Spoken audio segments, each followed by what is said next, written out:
month, we are teaching around this one story, the temptations of Jesus. And it's my privilege to take us through that journey together. So last Sunday morning, I'd navigated the traumas of preaching about temptation with my mother sitting in the second row. And we'd kind of navigated the day, took my mum home, and then Keris and I went out for a run in the evening. And as we started to run, my wife turned to me and said, "So, your 3 top temptations." So I ran off, and it was quite an interesting moment. We've had those conversations over the years, and we were just checking in again around each other's key temptations. You see, it's so important that we have those conversations, because learning about temptation and learning of this passage of the temptation of Jesus won't stop us getting tempted. Fresh insights into how our brains and our emotions and desires all interact when we're tempted, that won't stop us giving in to temptation either.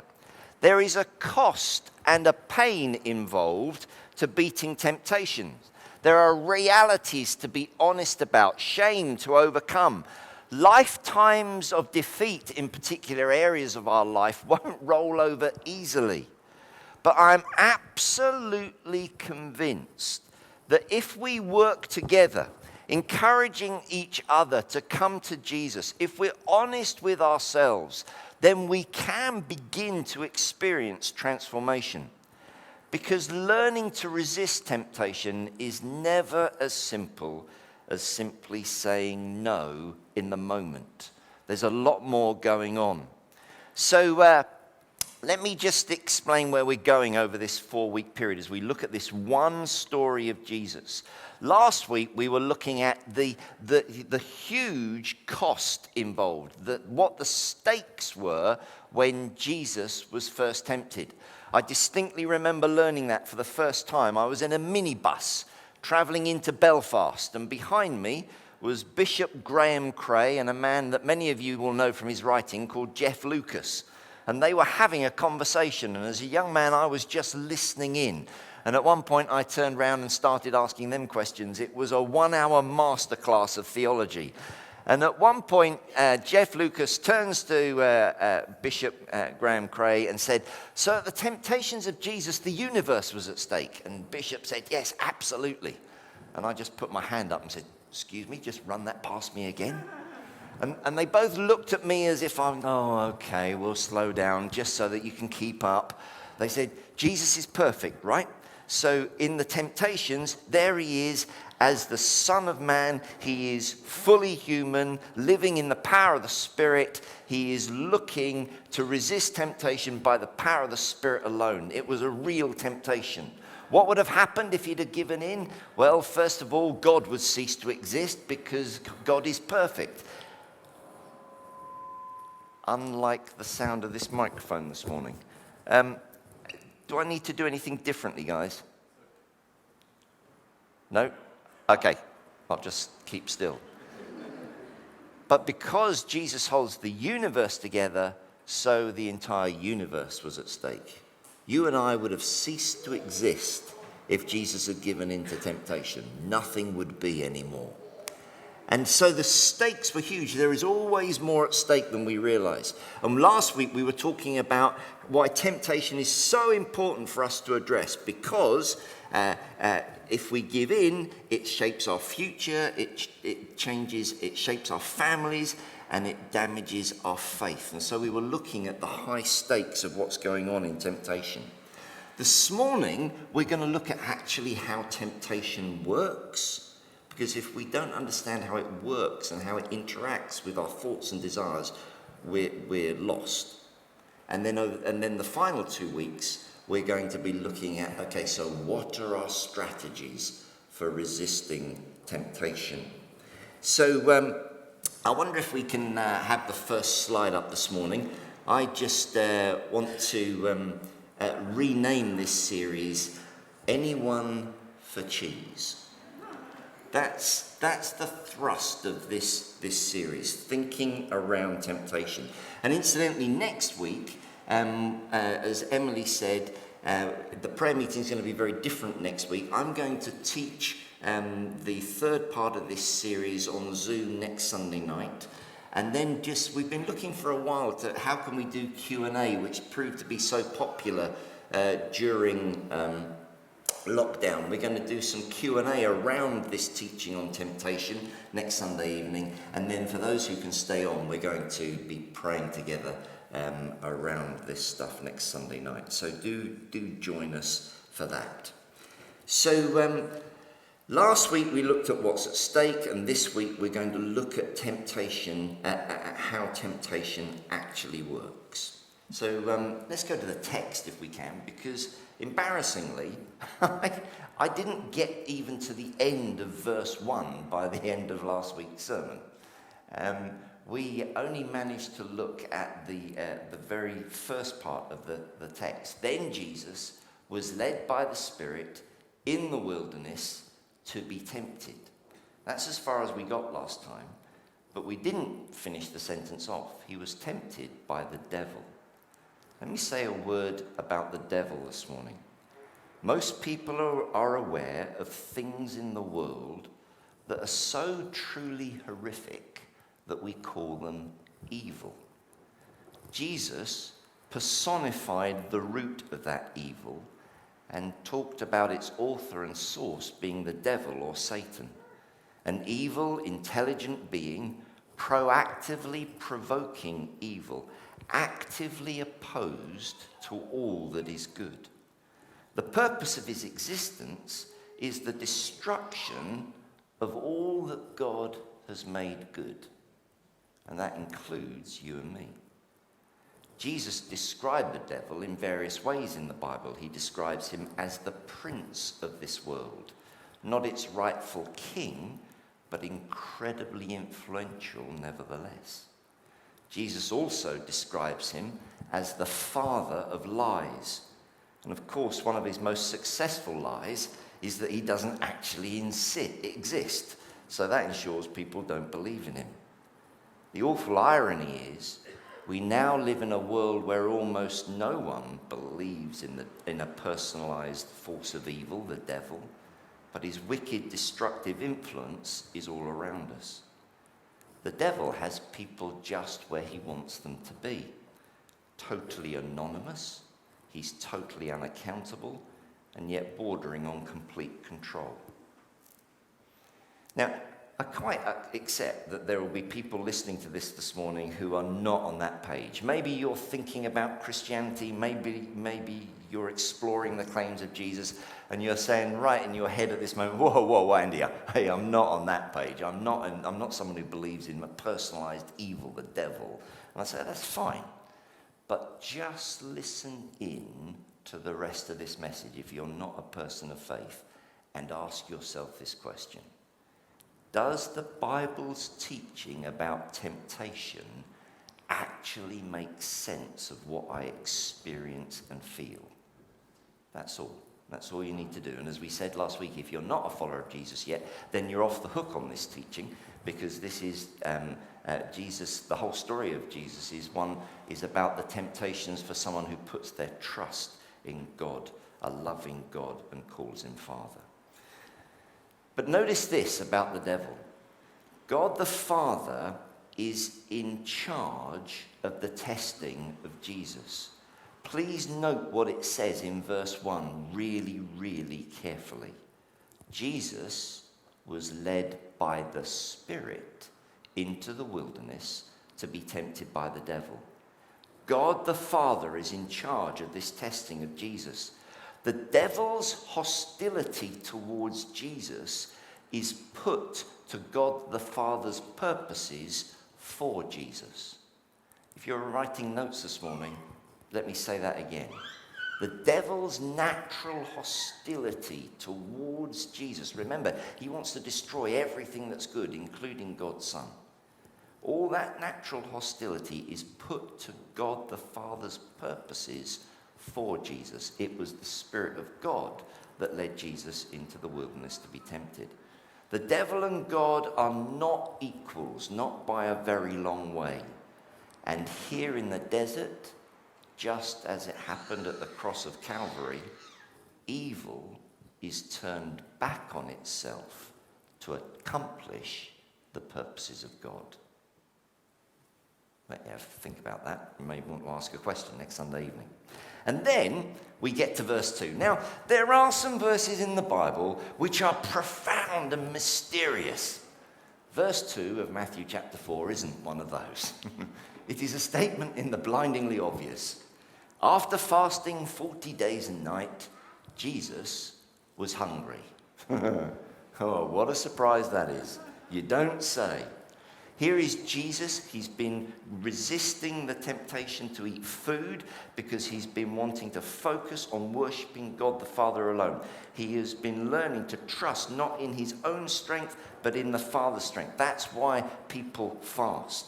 And then in verse 3, note the devil makes an entrance. But his name has changed. Now the devil's name is the tempter, the personalized root of all temptation.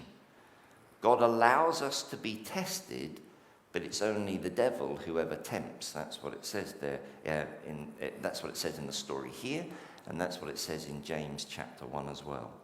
So verse 3 of Matthew 4, the tempter came to him and said, "If you're the Son of God, tell these stones to become bread." Now we know why the statement of the blindingly obvious was there in verse 2. We needed to know he was starving and hungry to know how powerful this temptation actually was. But hold on, what's tempting about turning stones into bread? What's wrong with that? Jesus is the Son of God. He's done nothing wrong. He has the power to satisfy his need. So what's wrong with taking events into his own hands? This is classic temptation. It's murky and opaque. It's not really wrong, is it? Aren't I justified in doing this? It has always been this way with temptation. Do you remember the very first temptation of the Bible, Genesis chapter 3? Did God really say that? Temptation is often shrouded in mist and ambiguity, at least to us in the moment. Temptation flirts on the periphery of our vision. If I hold my hand up here, I can just see it out of the corner of my eye. That's what temptation does.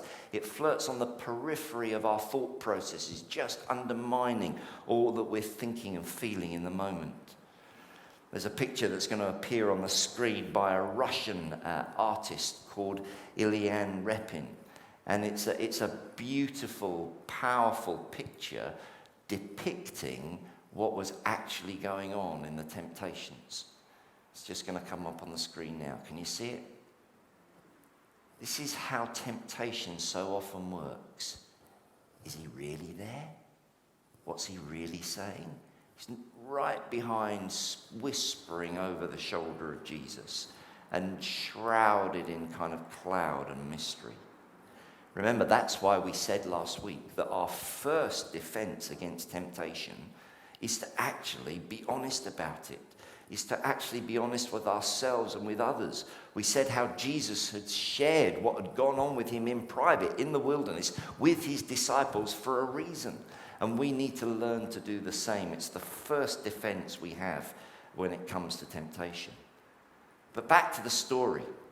Jesus is the Son of God.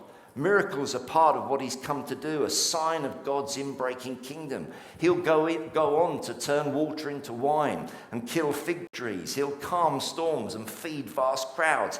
He'll heal the sick and raise the dead. And all this power, this legitimate God-given power, is at his disposal in this moment. So what's wrong with turning stones into bread? Well, there are layers to it. Jesus is being tempted to use that power for his own ends, to make his life more comfortable. And behind that temptation is this whisper of, you can't trust the Father to look after you. You need to look after yourself. And below that, there is this temptation to meet a legitimate need in an illegitimate way. That's what's going on here. And as he is wrestling with this, and remember, Jesus is on his own in the wilderness. He's been fasting 40 days. He's incredibly weak. There's something that comes into his consciousness as a Jewish man. Wasn't there another wilderness? And wasn't there another 40 days? No, it wasn't 40 days, it was 40 years. And wasn't there another temptation about food? And wasn't it that the people of Israel, when they escaped from Egypt, they were tempted not to trust that God would deliver them and he would feed them in the desert? And Jesus remembers about the manna and the quail, and he remembers as a Jewish man memorizing bits of Deuteronomy, which was all about this story. And he realizes that his temptation in this moment is a rerun of what happened to Israel in the desert centuries before. And one of the things about temptation, which is incredible, is that they're not original. Whatever experience of temptation you and I have, they are always reruns of things that have happened before. And we'll look at one of our strategies about how knowing the Bible helps us to identify these temptations in future weeks. But in this moment, Jesus suddenly realizes it's becoming clear that again in the wilderness, he's been tempted not to trust the Father to provide and to take events into his own hands, to meet a legitimate need in an illegitimate way. And so Jesus responds quoting Deuteronomy 8. And he simply says, "Man does not live by bread alone, but by every word that proceeds from the mouth of the Lord." Jesus realizes his temptation is a rerun of that same root temptation. Is God going to come through for me and provide for me? And amazingly, he says that from Deuteronomy 8. He says, by saying it, look, I'm trusting God here. I'm not going to meet a legitimate need of hunger in an illegitimate way. And amazingly, the devil makes no argument at all and moves on to another tack. We'll come to that next week. But we need to pause here for a moment, because there are some absolutely vital principles which engage with our lives now about how Jesus dealt with temptation in that moment. And it's all about how temptation works. I'm really desperate that this sermon series is not just an intellectual exercise where we understand a bit more deeply what happened in the wilderness when Jesus was tempted at the start of his earthly ministry. I want us to understand how what happened to him happens to us, and how we can get on top of it and live more victoriously as Christian people. So what can we learn? There are two key lessons. I'm just going to say two things and I'm going to sit down this morning. There are two key things from this passage about how temptation works in your life and how temptation works in mine. Because it happened with Jesus there. And these are the two principles. Number one, temptation always comes to us disguised as our self-interest. Temptation will always come to us disguised as our self-interest. And secondly, temptation offers to meet a legitimate need in an illegitimate way. Let's unpack those two. Temptation always comes disguised as our self-interest. And remember, if you don't believe in the devil, you're not even sure about temptation, you're not sure about Jesus, just ask yourself the question, does this understanding of human psychology and what goes wrong in the world make sense of my experience? The devil came to Jesus offering to satisfy his hunger. And just like a killer, an assassin, adopts a disguise to get close to the ones they want to assassinate, the devil does the same. And his disguise, when he tempts me, is always my self-interest. Temptation often doesn't actually feel wrong in the moment. It often feels the most natural thing to do because its disguise is so good. The devil does not come to us in a red cape and pointy horns. He comes to us in everything we have ever wished for. And all the time, he is whispering in our ear, this will make you feel better. Temptation always pretends to meet a need we have, and it latches on to that need. One of the things that Keris and I have learned over the years about people addicted to drink and drugs is that they are always self-medicating. People drink or take drugs to stop the pain. They're always trying to escape the pain of either physical pain or trauma in the past or mental health issues or both. And the trouble is, it works, at least in the very short term. By taking drink or taking drugs, it numbs the pain. But like medieval medicine, the treatment is actually more damaging than the disease. And what is disguised initially as self-interest actually becomes our assassin. And with the whisper, this will make you feel better, we drink poison. The thing we have to understand this morning is we all do that. Every single one of us. We're all self-medicators of our pain, our anxiety, our low self-esteem, our boredom, our failures, our anger, our jealousy. That's our pain. And that's how temptation works. This will make you feel better. Now, one of the interesting things is my self-interest is not the same as your self-interest. My pain is not the same as your pain. My needs are not identical to yours.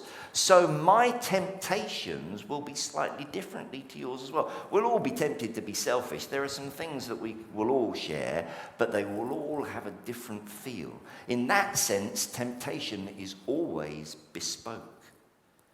But what we have in common in our temptations is they come to us disguised as our self-interest. This will make you feel better. They pretend to alleviate our anxieties and pains and pressures and to offer to meet legitimate needs in illegitimate ways. But to give in to them is to rob us of our future, our family, and our faith. Some temptations are more destructive than others. Some temptations have much more serious, immediate consequences than others. And so it's very easy for people to look down on the drug addict or the alcoholic or the violent person because their temptations are so far more visible.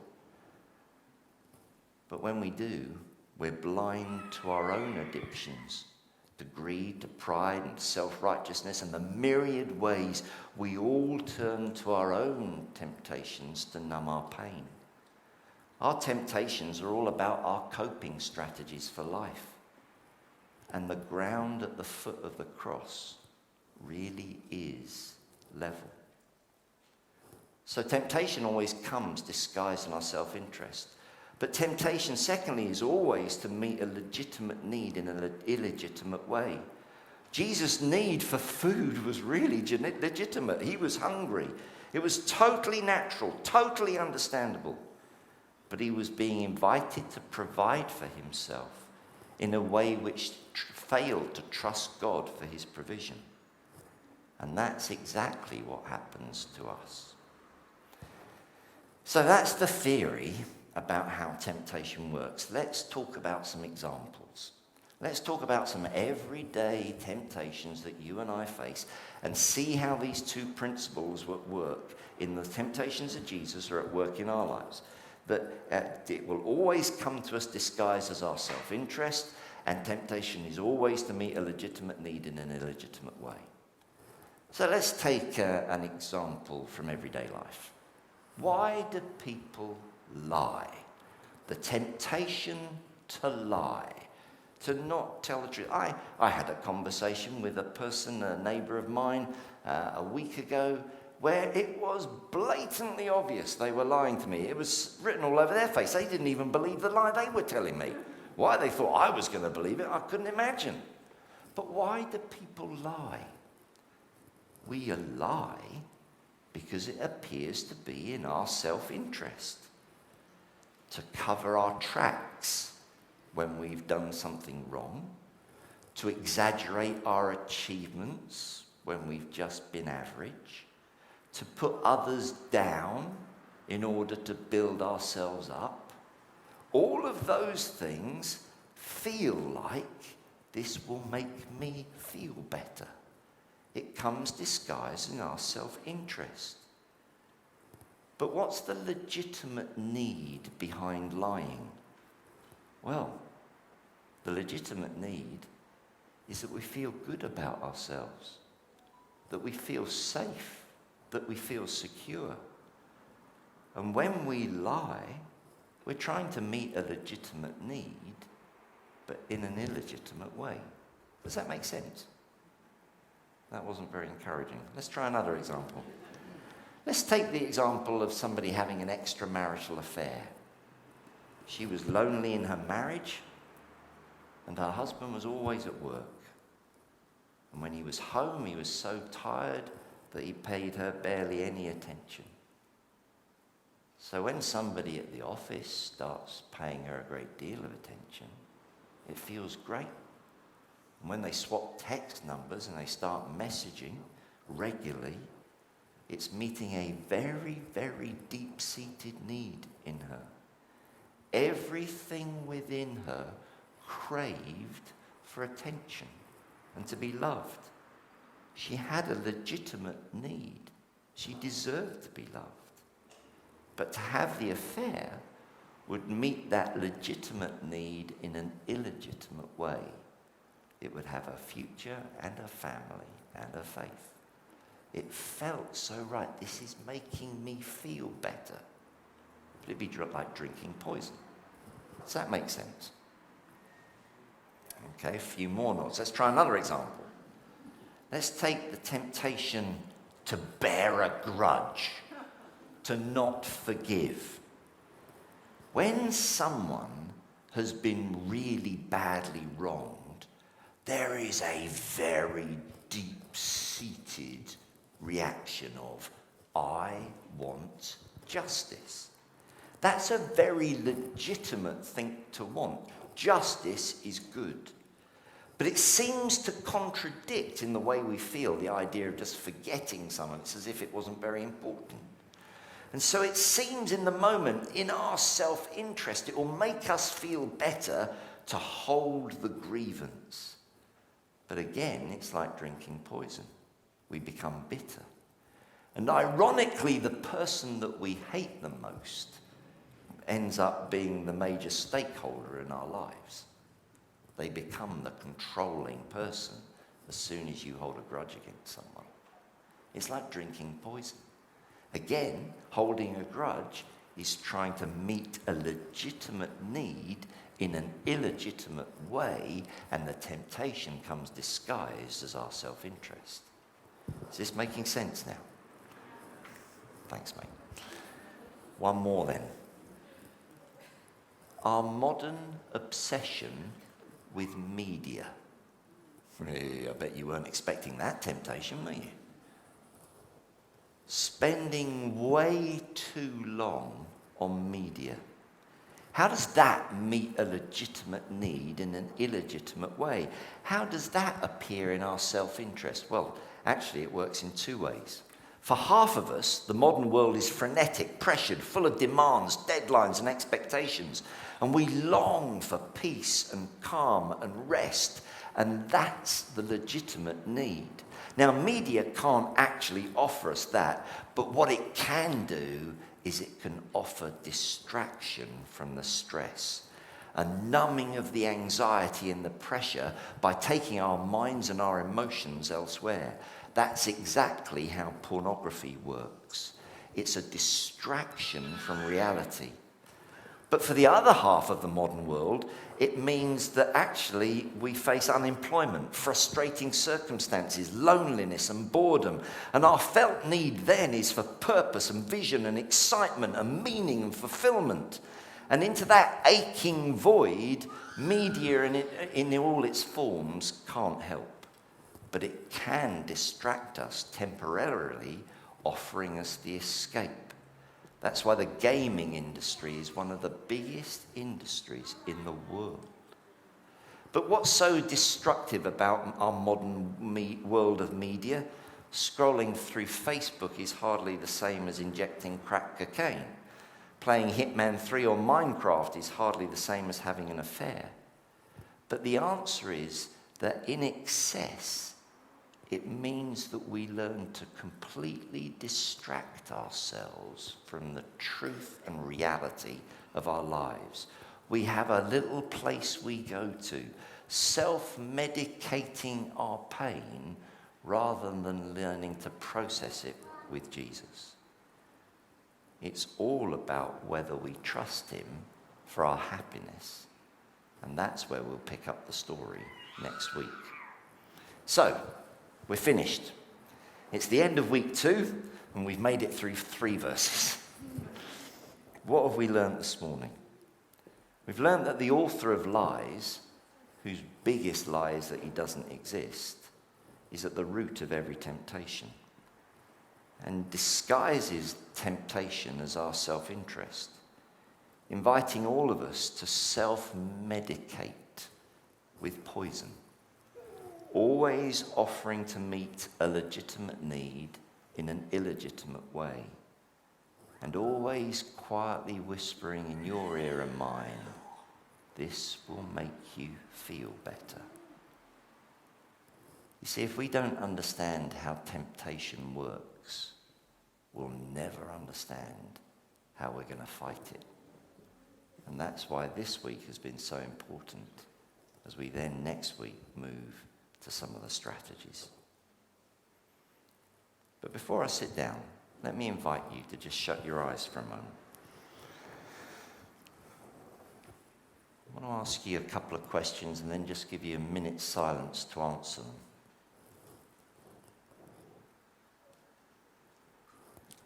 In what area of my life right now are we experiencing temptation's whisper of this will make you feel better? Where's that happening right now?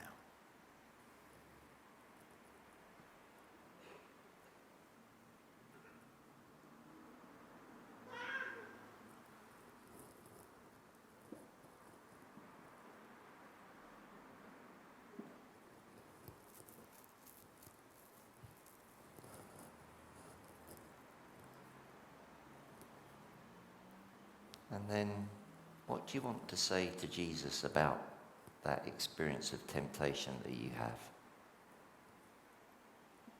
Just say it in your head. Turn it to prayer. What do you want to say about that temptation?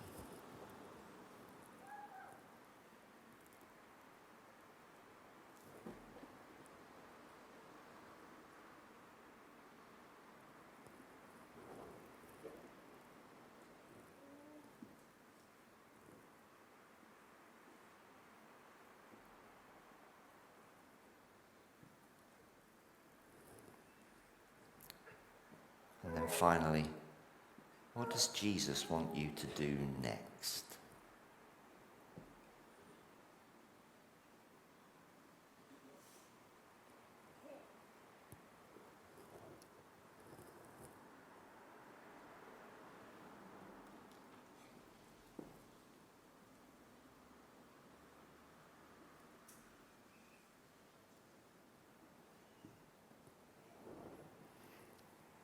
And then for those of you who'd like to, this is a prayer I'd like to pray at the end of this morning.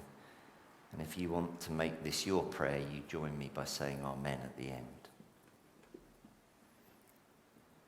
Merciful Jesus, you are with me always, and you see everything I do. Your word says that we have one who has been tempted in every way, just as we are, yet you did not sin. Jesus, Please would you fashion me in your image? Would you give me your wisdom and strength to avoid sinning? Would you show me when and how to flee from situations where I'm tempted? If it means making some difficult decisions, give me the courage to make them. I want to devote myself to you, and I need your Spirit to help me. Thank you, Jesus. Amen.